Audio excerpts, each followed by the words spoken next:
সুনামগঞ্জ ৪ আসনে অ্যাডভোকেট নুরুল ইসলামকে ধানের শীষের প্রার্থী ঘোষণায় দুই প্রার্থীর একসাথে বেগম খালেদা জিয়ার সুস্থতায় দোয়া মাহফিল। সুনামগঞ্জ প্রতিনিধির পাঠানো প্রতিবেদনে দেখুন বিস্তারিত।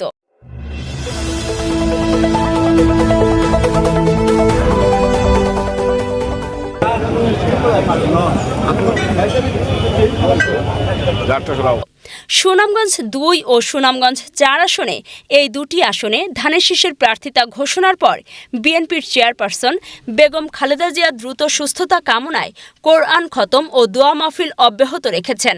সুনামগঞ্জ ৪ আসনে ধানের শীষের প্রার্থী অ্যাডভোকেট নুরুল ইসলাম নুরুল আজ বৃহস্পতিবার রাত ৮টায় সুনামগঞ্জ ৪ আসনে ধানের শীষের প্রার্থী হিসেবে জেলা বিএনপির সাবেক সাধারণ সম্পাদক অ্যাডভোকেট নুরুল ইসলাম নুরুলের নাম ঘোষণার খবর শুনে শহরের পুরাতন বাস স্টেশনে বিএনপির কার্যালয়ে হাজারো নেতাকর্মীর উপস্থিতিতে দোয়া মাহফিলে প্রধান অতিথি হিসেবে যোগদান করেন জেলা বিএনপির আহ্বায়ক ও সুনামগঞ্জ ৫ আসনে ধানের শীষের প্রার্থী কলিমুদ্দিন মিলন।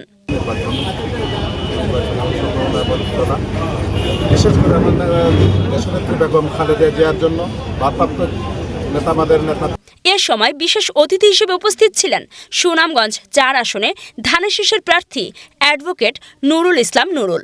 থাকবে যে সবাইকে ঐক্যবদ্ধভাবে কাজ করার জন্য আহ্বান রাখবো এবং সর্বাত্মক চেষ্টা করব আমাদের যে মতপার্থক্য ছিল বা যে দূরত্ব ছিল সেটা নিরসন করে এক জায়গায় এসে আমরা ধানের শীষের অবদান আছে, আমরা ওনাকে যে কোনোভাবেই হোক শুধু ওনাকে নয় আমাদের যে ৫টা আসনে তাদেরকে দেওয়া হয়েছে তাদেরকে দিয়েছে।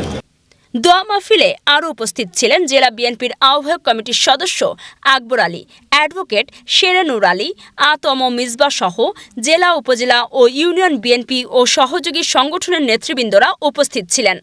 সুনামগঞ্জ ৪ আসনের প্রার্থী অ্যাডভোকেট নুরুল ইসলাম নুরুল ও সুনামগঞ্জ ৫ আসনে ধানের শীষের প্রার্থী কলিমুদ্দিন মিলন বলেছেন, সুনামগঞ্জ বিএনপি একটি বৃহত্তম রাজনৈতিক দল হিসেবে সুনামগঞ্জ জেলার ৫টি আসনে একাধিক প্রার্থীর প্রতিযোগিতা করাটা স্বাভাবিক, কিন্তু দল যখন এই ৫টি আসনে ধানের শীষের প্রার্থীরা ঘোষণা করা হয়েছে, তাই প্রতিযোগী যারা প্রার্থী ছিলেন আমরা শহীদ জিয়ার আদর্শের রাজনৈতিক কর্মী হিসেবে এখন দলে বিভাজন বাদ দিয়ে আমরা সবাই একে অপরের পরিপূরক হয়ে কাঁধে কাঁধ মিলিয়ে জেলার ৫টি আসনে বিএনপির ভারপ্রাপ্ত চেয়ারম্যান তারেক রহমানকে উপহার দিতে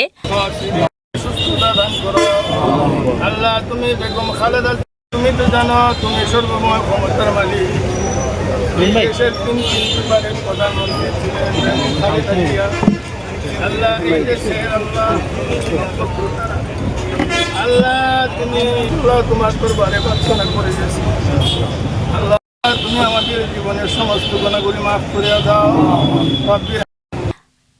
আসুন সবাই ঐক্যবদ্ধভাবে আগামী দিনগুলোতে কাজ করার আহ্বান জানান। পরে উপস্থিত হাজারো নেতাকর্মীরা দলের চেয়ারপারসন ও ৩ বারের সাবেক প্রধানমন্ত্রী বেগম খালেদা জিয়া দ্রুত সুস্থতা কামনা করে বিশেষ মোনাজাত করা হয়। আমরা আশা করি আমরা সবাইকে নিয়েই ঐক্যবদ্ধভাবে জনগণের কাছে গিয়ে ধানের শীষের বিজয় আমরা। আপনাদের দলে এখনো পর্যন্ত কি অনেকে পৃথকভাবে কার্যক্রম চালিয়েছেন, এখন তারা কি আসলে ওইভাবে চালাবেন না এই জায়গাতে তৃণমূল ঐক্যবদ্ধ হবে কিনা? ইনশাআল্লাহ তৃণমূল ঐক্যবদ্ধ হবে, আর তো কোনোভাবে চালানো নেতাকর্মীর উদ্দেশ্যে পেলেন অত্যন্ত গুরুত্বপূর্ণ একটা জায়গা, সবাই নিয়ে আমাদের